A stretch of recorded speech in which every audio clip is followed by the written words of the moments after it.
Kiro Norman. Kiro Norman desapareció en una escuela primaria a plena luz de la mañana en un barrio residencial de Oregón y su rastro se volvió uno de los vacíos más conocidos del noroeste de Estados Unidos. A pesar de una búsqueda masiva, años de titulares y cientos de pistas, no existe un relato oficial definitivo sobre qué ocurrió. El caso quedó marcado por preguntas sobre seguridad escolar, tiempos de respuesta y tensiones familiares que, sin resolver el misterio, terminaron moldeando la forma en que el público lo entendió. Antes de aquel día, Kiron era un niño de 7 años que vivía en el área de Portland, en el condado de Multnomah. Asistía a Skyline Elementary School, en el sector de West Hills, una zona boscosa y empinada donde las carreteras se pierden entre árboles y casas dispersas.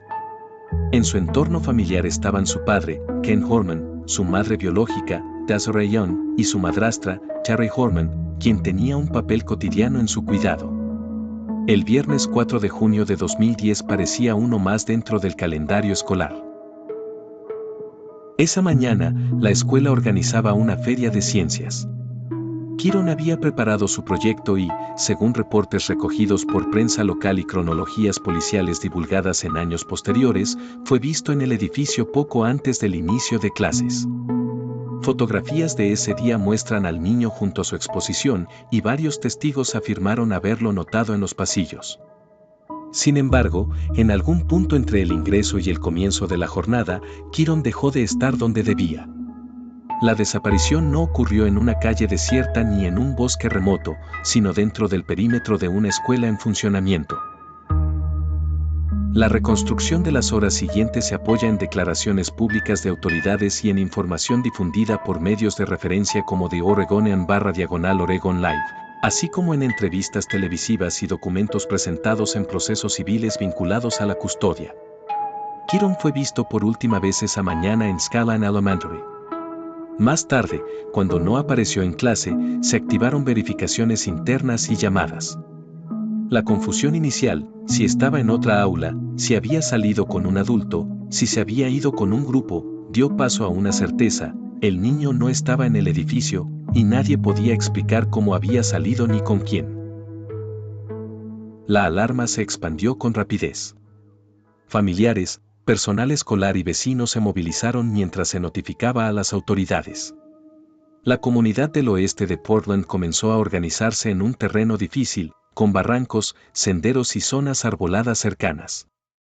En casos así, los primeros minutos suelen ser determinantes, pero aquí el tiempo parecía estirarse entre verificaciones y la esperanza de un malentendido.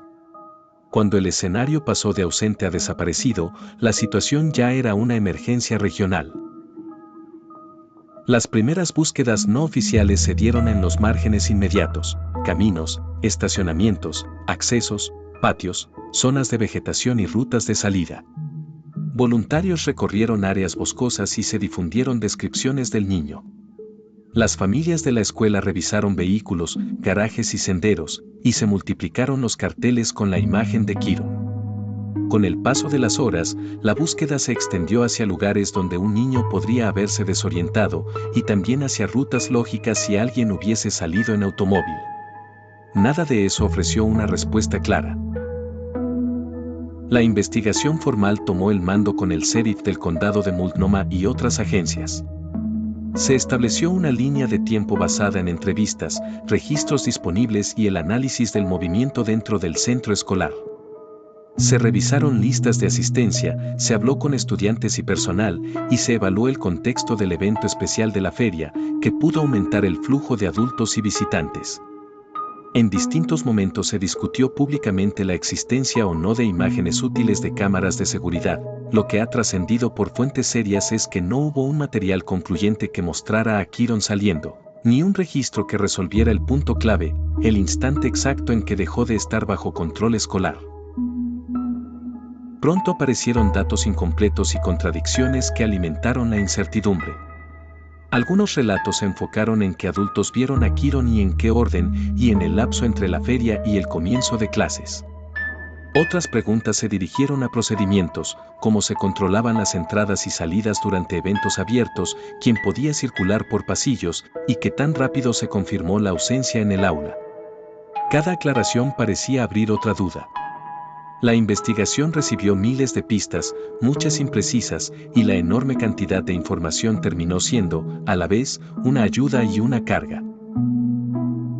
Con el paso de las semanas, las teorías principales se volvieron inevitables.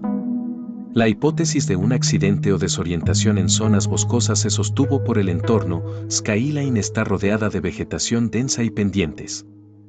La posibilidad de un secuestro, oportunista o planificado, surgió por la falta de un rastro físico y por la dificultad de explicar una salida no observada. También se discutió si pudo haber habido un encubrimiento o participación de alguien del entorno, aunque las autoridades han sido cuidadosas en sus declaraciones públicas y el caso no se ha cerrado con cargos. En un vacío de certezas, cada teoría encontró defensores y detractores. Las sospechas públicas se concentraron con el tiempo en Terry Horman, la madrastra, en parte por la atención mediática y por información que circuló ampliamente en medios. La policía la entrevistó y, según reportes consistentes de prensa, su rol fue examinado en detalle. Años después, un gran jurado fue convocado en el condado de Multnomah para escuchar evidencia. La cobertura periodística señaló que no hubo acusación formal resultante en ese momento. En paralelo, se desarrollaron disputas familiares y procesos civiles, incluyendo asuntos de custodia, que añadieron capas de tensión sin aportar una resolución penal verificable. La investigación enfrentó obstáculos típicos de desapariciones sin escena clara, ausencia de evidencia concluyente, testimonios imperfectos y un entorno que, tras horas y días de búsqueda, se contamina inevitablemente. La presión mediática complicó la vida de quienes estaban cerca del caso y amplificó rumores. Las autoridades pidieron cautela frente a información no verificada, mientras los familiares, en distintas etapas, criticaron aspectos del manejo del caso. Skyline Elementary también quedó bajo el foco, con preguntas sobre protocolos, supervisión y control de accesos durante actividades abiertas. Sin una respuesta visible, cualquier detalle podía interpretarse como clave o como falla. Los giros llegaron más como oleadas que como revelaciones definitivas, declaraciones filtradas, información de fuentes anónimas, reportes de avistamientos y pistas que se investigaban y se descartaban. La convocatoria de un gran jurado, mencionada ampliamente en prensa, fue interpretada como un avance, pero no se tradujo en cargos públicos. Con los años, el caso continuó generando especiales televisivos y actualizaciones, aunque la línea central se mantuvo. Kiron no ha sido localizado y no existe una explicación confirmada. Esa ausencia de cierre convirtió cada novedad en un eco de la misma pregunta inicial. El impacto mediático fue enorme. El rostro de Kiron se difundió a nivel nacional y el caso se volvió un referente de cómo una desaparición infantil puede volverse parte del imaginario colectivo. También trajo críticas, algunas dirigidas a la escuela, otras a los investigadores, otras al tratamiento sensacionalista que, en ocasiones, confundió hipótesis con hechos. Al mismo tiempo, hubo campañas sostenidas para mantener el nombre del niño en circulación y eventos comunitarios que buscaron apoyo y donaciones. Entre solidaridad y ruido, la historia fue tomando una dimensión pública difícil de gestionar. A día de hoy, sin acceso en tiempo real a bases policiales, no es posible afirmar cambios recientes no publicados. Lo verificable por fuentes serias hasta el corte de información disponible es que la desaparición de Karen Horman sigue sin resolverse públicamente. La oficina del sheriff del condado de Multnomah ha tratado el caso como investigación activa en distintos periodos y de forma recurrente ha pedido cualquier dato que pueda ser útil. No hay un comunicado oficial ampliamente citado que confirme hallazgo de restos, confesión validada o imputaciones relacionadas directamente con su paradero. En términos prácticos, la ausencia de respuestas sigue siendo el dato dominante. Las consecuencias emocionales y sociales han sido profundas. Para la familia, el tiempo se mide en aniversarios sin explicaciones. Para la comunidad escolar, en la forma en que un lugar pensado para la seguridad quedó asociado al riesgo. Para investigadores y voluntarios, queda el desgaste de revisar miles de pistas que se desvanecen. Y para el público, el caso se transformó en debate sobre protocolos, cómo se controla quién entra, quién sale, y qué ocurre cuando un evento escolar abre puertas a más tránsito. Nada de eso devuelve a Kiron, pero cambió conversaciones y prácticas en escuelas de la región. 15 años pueden convertir una desaparición en una memoria distante para quienes no la vivieron, pero no para quienes siguen esperando una llamada. El caso de Karen Horman permanece como un expediente abierto a interpretaciones, donde la prudencia es necesaria, hay sospechas discutidas, pero no una verdad judicial establecida. Lo único sólido es el punto de partida: un niño entró a su escuela en la mañana y no volvió a casa. Si alguien conserva información verificable, una observación, un dato de ruta, un recuerdo que no se contó, las autoridades del condado de Multnomah siguen recibiendo aportes, porque el caso, oficialmente, aún busca una respuesta. Y así llegamos al final del caso de hoy. Algunos misterios encuentran respuestas y otros siguen esperando a que alguien conecte las piezas correctas.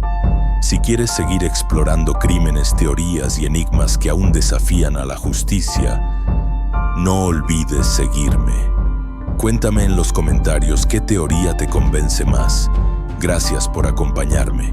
Y recuerda, no todos los casos tienen un final, pero cada detalle nos acerca un poco más a la verdad.